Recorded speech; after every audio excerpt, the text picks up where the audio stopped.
Thank you very much for this kind introduction. I will not tell you stories about this, the difficulties I had in starting at this university, but that may be later.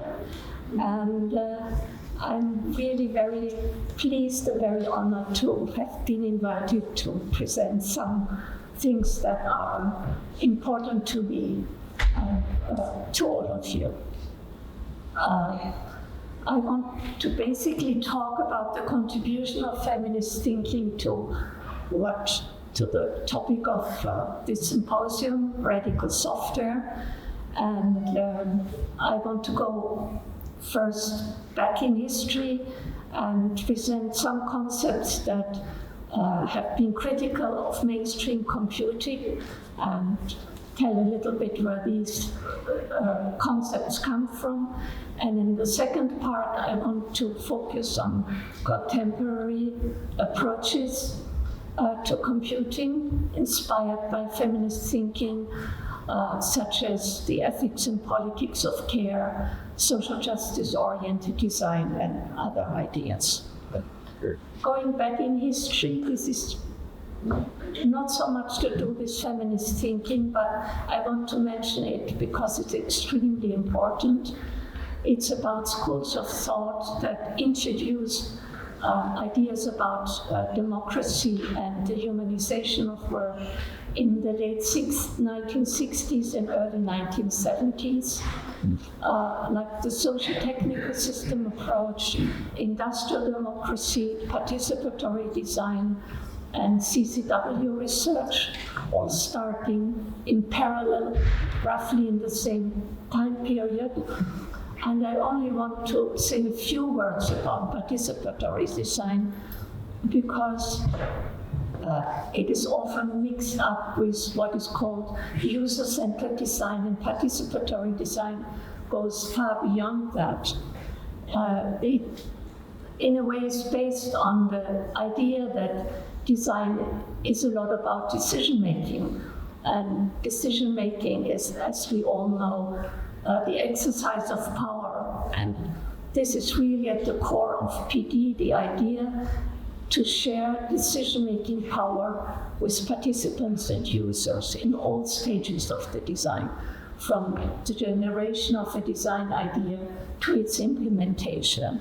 And it uses the idea of mutual learning between designers on the one side and users on the other side. And over decades, it has created lots of creative methods that you can use to put such a process into motion.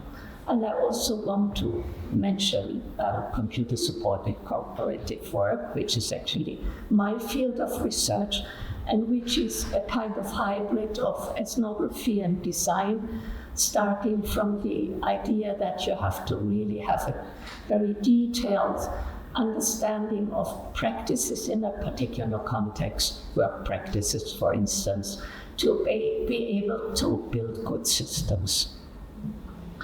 Going back in history, number 2, the feminist critique of science and technology, much of which also started in the late 60s and the 70s. I just put a few names there that I think are particularly important, but there are many more names.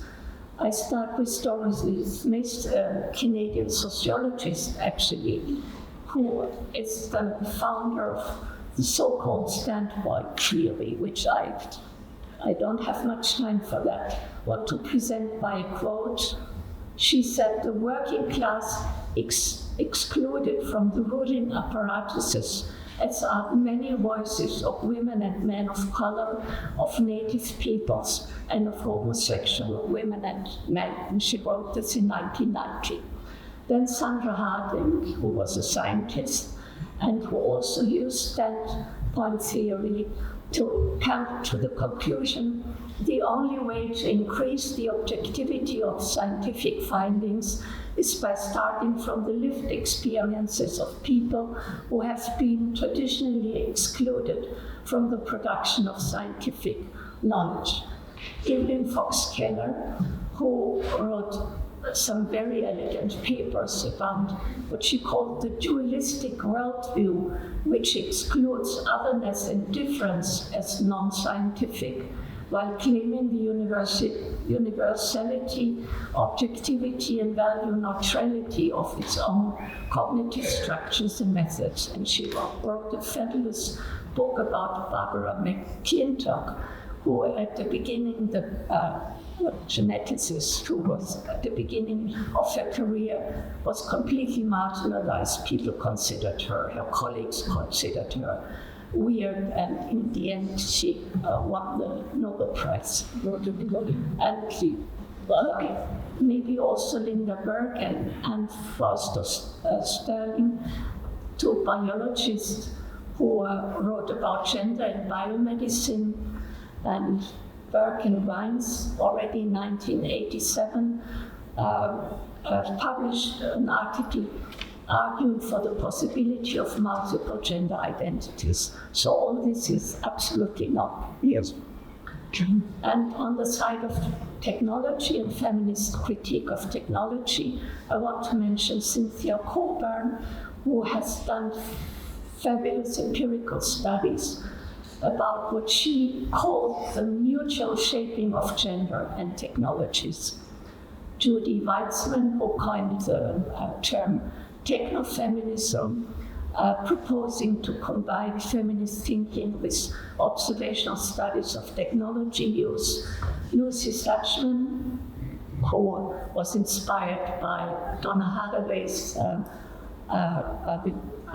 writings, and who criticized, Lucy criticized sort of the predominant idea of designing from nowhere, and she said design is always a view from somewhere.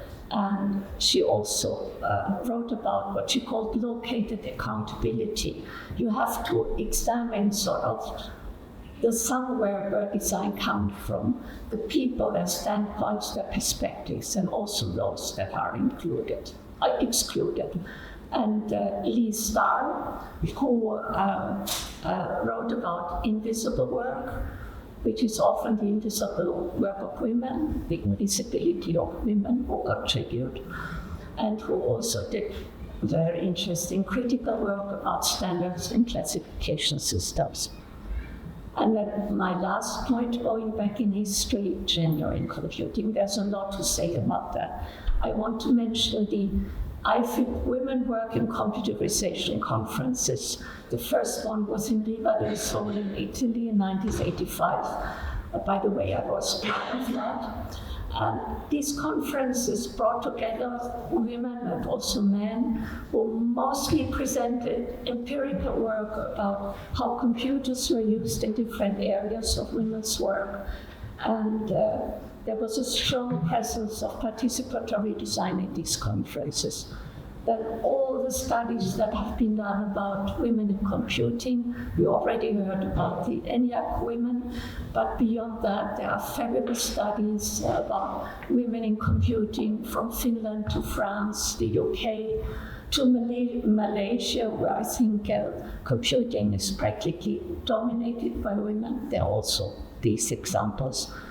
And all this work begs the question, what is wrong with computing? And the answers that were given for instance, Karen Frankel in 1990, who argued that computer science curricula put too much emphasis on formal planning, informal language. And this criticism has been repeated again and again. For instance, Drau de Maas, 2018, talk about the blending out of important aspects of real-world problems as one of the problems. Also for women in computing, then there are studies about toxic, unsupportive work cultures, and more recently about gendered racism. And I want to mention once more the notion of invisible work, which I find is really crucial. The term was coined by Arlene Kaplan-Daniels in 1987, Rosalind Feldberg wrote, for instance, about nursing and the invisible work in nursing. Mary Wichowski in 1994 about the invisible work done by secretaries, and goes on and on and on. Eli Gerson and Lee Spar in 1986 wrote a paper about the politics of modeling and layering in computing, and how this leads to work getting deleted. And to make invisible work visible is crucial to building better systems, we would argue today. And this is also sort of one of the visions of CCW research. Yeah. And all this prior work has influenced the more recent debates about care ethics, about social justice, about intersectionality, about post-colonial perspective. And I want to talk about some of these perspectives, and I have to watch my time at this. Bringing the ethics and politics of care to computing, a much quoted book is Moral Boundaries, published in 1993, written by John Tronto. And she argued that care is not only about the actual work of care, and not just about professional caregiving, but about how it is done. And she asks, does it involve attentiveness, responsibility, competence, responsiveness, and integrity? And she also wrote about the political nature of care. Care is not just a private issue, but a social and political one. And I quote, the concept of justice without the notion of care is incomplete. And the reason for that is because the ways care is performed and institutionalized are deeply entangled with issues of power and inequality. And she adds, and I also want to emphasize this, she points at the danger of potentially essentializing notions of care as corresponding to women's values and the female culture. And this is always the danger when we talk about feminism contributions. Designing with care in mind, there are very, very beautiful examples of that. For instance, the design of hospital information systems that notoriously tend to treat the care aspects of this work as invisible work, as residual work, while making it, in the line of new management, accountable in terms of measurable activities. And the argument is care is not necessarily measurable, and it is necessary to make space for experience and intuition. The literature on robotics in elderly care, which has stimulated very interesting discussion about what is care, the nature of care, and which aspects of care can be automated, should be automated. Or what I find also particularly interesting is the extending the notion of care to technical work. Maria Puigdemont-Bellacasa has written, has been received, has had a lot of influence on the discussion in informatics about the concept of care. And she said, we need to take responsibility for the artifacts we design, turning them into matters of care. So there is work about repair work as care work, and with an emphasis on designing with attention to maintenance, repair, but also affordability, the use of hands-on research when we think of computers in poor countries. And there's also an interesting discussion starting about AI and the notion of care, taking care of algorithm as a sort of a central activity when AI comes to the workplace, and trust building in algorithms. Social justice-oriented design. I don't have the time to go into the tradition, to the philosophical tradition of this concept. I just want to draw your attention to a definition put forward in a paper by Lynn Dombrowski et al., where they say social justice includes transformation, recognition, reciprocity, enablement, distribution, and accountability. And two very important points to add are there. Social justice-oriented design takes a step from tackling immediate issues to long-term structural problems, and it often moves beyond individual action and toward collective action. And today, social justice-oriented design is often not only action-oriented to change something, but also activist. And just a few examples about this.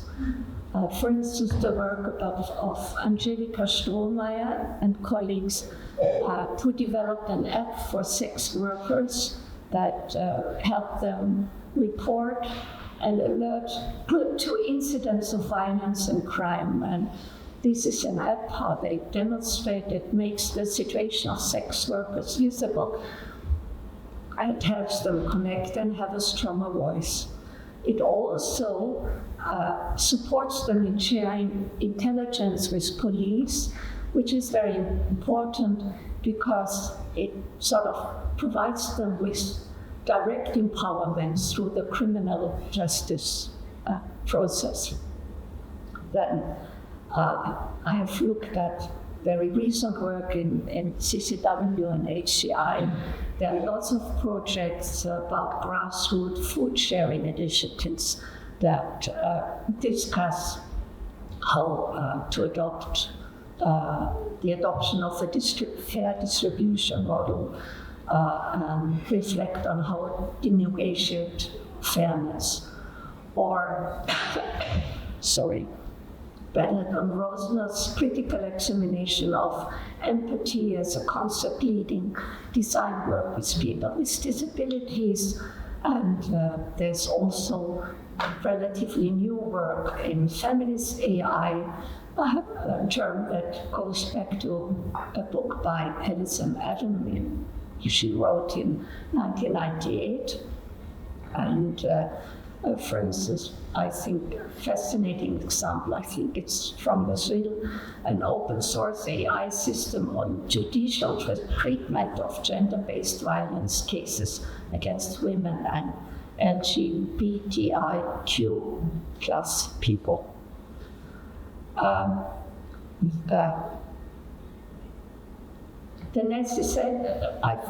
emphasized the necessity to identify structural issues and build alliances with those who are in positions to influence change. And I would say that not only this is also important if you embrace these, for instance, a care perspective, a social justice perspective, that maybe even the need to focus to a societal or even global level rather than expecting to be able to achieve goals within a local context in which you design. There are several concepts, I think, that are more important in this respect.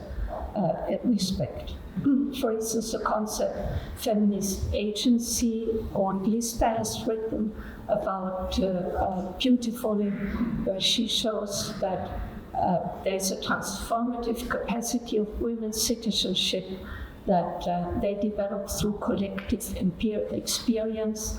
And I just want to put there a note on the importance of women trade union activism. Then research uses concepts like networks or institutioning. For instance, Susanne Böttger and her colleagues in a project called the Fab Lab School, DK project, which was a single project in one school they reached beyond this one school and engaged in networking in the sense of creating the structures, networks, and agreements that are crucial to creating sustainable outcomes. And they did this, for instance, through introducing digital fabrication technologies and design thinking in the Danish school curriculum. And here I also want to quote an anthropologist who reflected on designing in non-working context.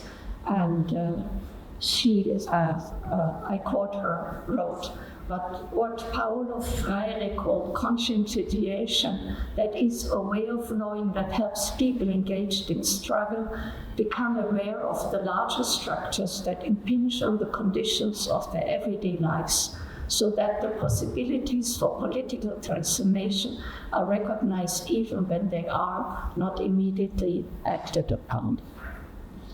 I don't have time, I think, to talk about strengthening intersectionality in computer and systems design. I just want to make one point, which is about numbers. We have far too few data about the work and life situation of gender minorities, of persons of color and persons with disabilities, and there are far too few IT projects with marginalized people and communities, and we need to build these experiences and this knowledge over time. I think, shouldn't go into how to decolonize discourses and practices of IT design, even though there are really very, very interesting, beautiful projects. I won't have time for 2 more slides. One deals with the critique of the IT industry and the ways that data and software are produced, and I have to confess I'm not a technical person. I'm maybe not the best one to argue that, but I will do my best. If I start with 2 statements. One, designing for diversity requires attention to context. Context made up of history, culture, politics, and it requires attention to participatory methods in design. And a second premise I haven't had time to go into, I just want to put it up front, that software infrastructures and applications should be flexible and malleable in a technical sense. It should be possible to adapt them to the specific needs in their fields of application, and these needs may evolve over time. Now, I think this sort of critique of the IT in the industry and the ways data and software are produced has 2 parts. One is to do with data. Most of us know the argument put forward by Sue Bosch in her book, Surveillance Capitalism, about the provision of free services is done through monitoring, while monitoring users' behavior in extraordinary detail, and that users pay for the services of the internet platforms with the data. In a book I've been involved in, we have argued that decontextualizing data in the way that is done today means that the absence of context leaves feminist ideals and the goals of design justice blowing aimlessly about in the wind. But there is a lot of work going on this level, like the feminist data ethics of care, the work about data justice. But this story has a second part, and this second part is to do with the fact that these big platform companies we have in the world have built whole cloud ecosystems that lock in and control increasing parts of the software industry.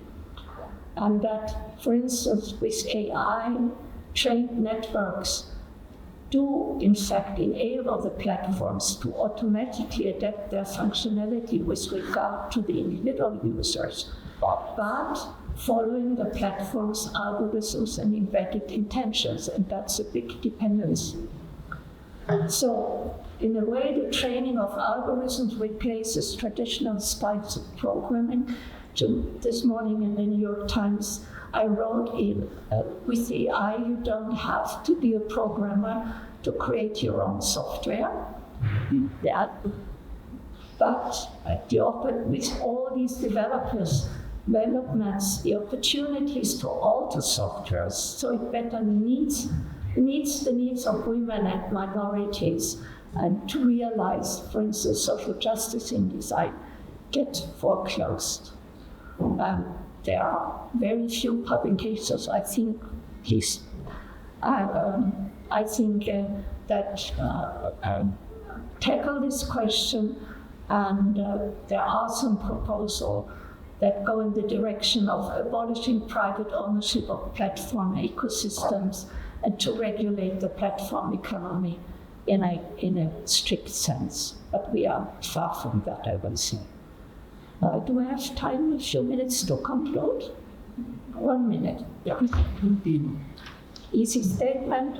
Feminism, and I didn't include queer theory, helps to find ways of realizing gender and social justice in design, and it helps ascertain how much diversity there is in the place in which we design, and recognize the sources of differences and identify the experiences, sensibilities, and knowledges of people with whom we design.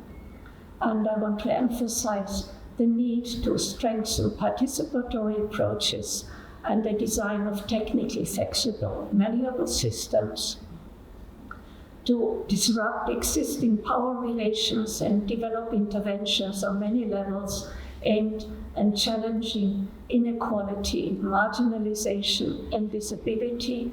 And I want to conclude with this because this is a beautiful idea, I think, to create safe spaces in the sense of spaces where people that convene to design are safe from and safe to. That means having a space for resistance and the freedom to organize, and also safety from any emotional harm or othering in the sense of being treated as abnormal or alien.